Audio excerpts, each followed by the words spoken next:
3, 2, 1. Wow!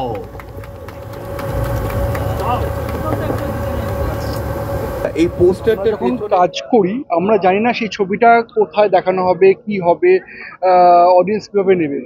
দেখুন, প্রথমত আমরা এটুকু জানতাম আমরা একটা ছবি করতে চলেছি বাবা মেয়ের সম্পর্কে গল্পের নাম হচ্ছে হাঁটি হাঁটি পা পা। এবং আমাদের মেন এফোর্ট ছিল যে যিনি অভিনয় করছেন বা যারা অভিনয় করছেন বা টিম মেম্বার আছে তারা যেন তাদের বেস্টটা দিয়ে ছবিটা তৈরি করতে পারে। তো আমাদের যেমন অ্যাজ পার গীতা আমরা আমাদের কাজ করেও কর্মটা পরে ফলটা না হয় দেখা যাবে। তো আমরা আমাদের মতো চেষ্টা করেছি ভালো করার। আমি জানি না ভালো হয়েছে না খারাপ হয়েছে, সেটা দেখা মানে সেটা বোঝার দায়িত্ব অবভিয়াসলি অডিয়েন্সের, এবং সেই বার্তাটা পৌঁছে দেওয়ার দায়িত্ব অবশ্যই মিডিয়া পালন করবে। তো যদি আপনাদের মনে হয় যে হ্যাঁ গল্পটার মধ্যে সেই রকম কিছু বিষয় আছে যেটা হয়তো অডিয়েন্স দেখতে পারে, আপনারা যদি সেই বার্তাটা পৌঁছে দেন, অডিয়েন্স যদি ভালোবাসা দেয়, তাহলে মনে করবো আমাদের পরিশ্রমটা সার্থক। যে এই ধরনের গল্প ইদানিংকালে বাংলা ফিল্মে খুব একটা দেখা যাচ্ছে না। কিন্তু অর্ণব একটা খুবই ভালো কাজ করেছে এবং আমরা কাজটা করেও খুব আনন্দ পেয়েছি। মানে এত এত টাচি একটা গল্প বাবা মেয়ের সম্পর্ক নিয়ে, এবং কি বলবো, প্রত্যেকে যেহেতু কাস্টিং খুব অল্প, যেহেতু প্রত্যেকে জমিয়ে কাজ করেছে আর কি। আমি একটু বলতে পারি যে এখানে সবাই তাদের মানে 110% দিয়ে দিয়েছে। মানে আমি যতটুকু দেখেছি এবং কাজ করে যেটা অ্যাম্বিয়েন্সটা বুঝেছি, এটা কিন্তু রুক্মিণীর একটা অন্যতম সেরা কাজ হতে যাচ্ছে। অ্যাজ ওয়েল অ্যাজ চিরঞ্জিত দাকেও আমরা নতুন ভাবে পাচ্ছি এটাতে। কাজটা করে খুব আনন্দ পেয়েছি।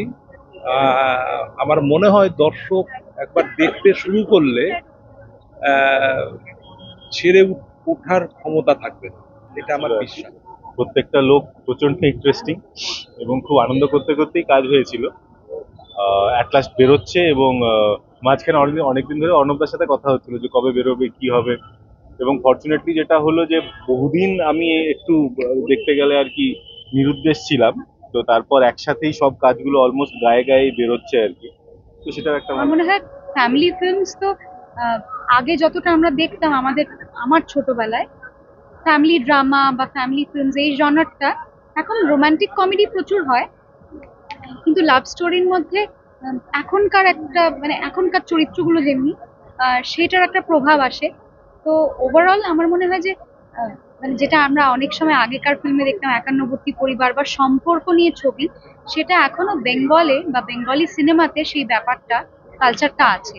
তো সম্পর্ক নিয়ে প্রচুর ছবি হয়, দুটো মানুষের সম্পর্ক, এবং শুধুমাত্র প্রেমের সম্পর্ক নয়, মানে নানান সম্পর্ক নিয়ে। কারণ আমাদের জীবনে তো প্রচুর রকমের multi faceted life that we live. তো সেখানে প্রত্যেকটা মানুষের সঙ্গে, বন্ধুর সঙ্গে একরকম সম্পর্ক, আমার বাবা মার সঙ্গে একরকম সম্পর্ক, আমি যার কাছে গান শিখেছি আমার গুরুর সঙ্গে আমার একরকম সম্পর্ক। তো বিভিন্ন সম্পর্কের যে সমীকরণ, সেগুলো নুয়ান্সেস গুলো নিয়ে আমার মনে হয় বাঙালি ফিল্ম মেকাররা খুব সুন্দর বার করে আনে। এটা আমার এটা আমার পার্সোনাল বায়োসও হতে পারে, আমি নিজে বাঙালি বলে বলছি এটাও মনে হতে পারে আপনাদের, বাট এটা আমার ধারণা, আমার মনে হয়। তাই এটা এই ছবিটাও সম্পর্ক নিয়ে একটা ছবি আমার মনে হয়, ফার্স্ট লুকটা দেখে তাই মনে হয়েছে। এরপর গল্পতে আমরা কি দেখবো সেটা ক্রমশ প্রকাশ। কটা গান আছে তোমার যদি বলো? আমার দুটো গান আছে, দুটো দু রকমের সিকোয়েন্সের ভিন্ন স্বাদের, একটা লাভ সং, একদম টিপিক্যাল কুইন্টেসেন্সিয়াল লাভ সং ফিল্মে আমরা যেটা দেখি। আরেকটা গান এক্ষুনি যেটা ডিরেক্টরের সঙ্গে কথা বলতে গিয়ে মনে পড়লো, সেটা হচ্ছে একটা বিয়ের অনুষ্ঠানের কিছু সিকোয়েন্স আছে, সেটাতে একটা গান আছে।